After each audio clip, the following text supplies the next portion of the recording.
the valley that fed an empire.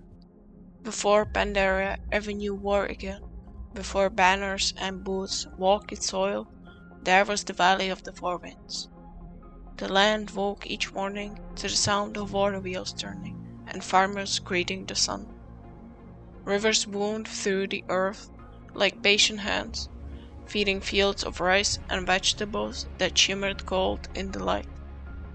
This valley did not raise armies, it raised life. Every grain harvested here found its way into bowls across Pandaria. So it was said that if the Valley of the Four Winds ever felt silent, the whole land would go hungry. The Pandarian believed the valley listened. They spoke to the soil as they worked it. They thanked the rain. They shared meals, not just with family, but with travelers, strangers, even spirits. In places like Half Hill, laughter carried farther than any warning horn ever could.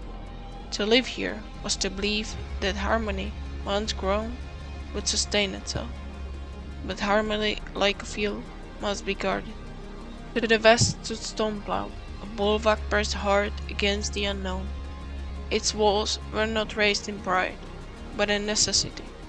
Beyond them lay the Manted, patient and relentless, waiting for the cycle that will call them to swarm. For generations Stoneplough held. The farmers trusted the walls, and the walls trusted the farmers to keep the land worth protecting. Then the earth began to tremble. The Manted came as they always had, but this time the valley was weak.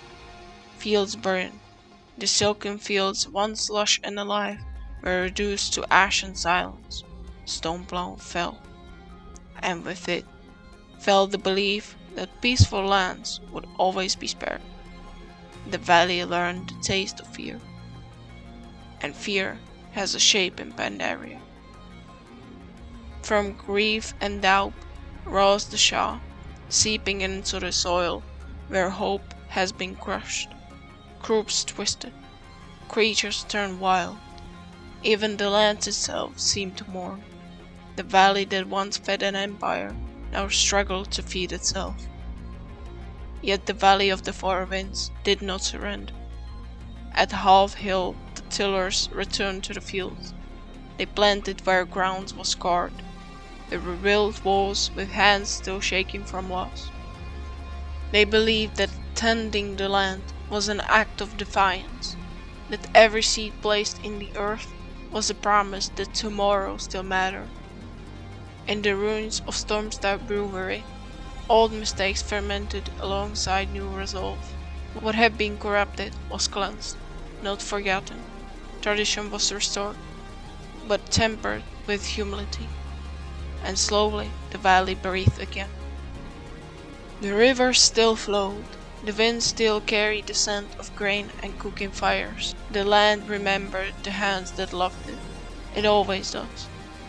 To walk the Valley of the Four Winds is to walk through a lesson Pandaria never meant to teach. That peace is not absence of struggle, but the will to plant again after everything has burned. As long as the fields are tended, Pandaria will endure.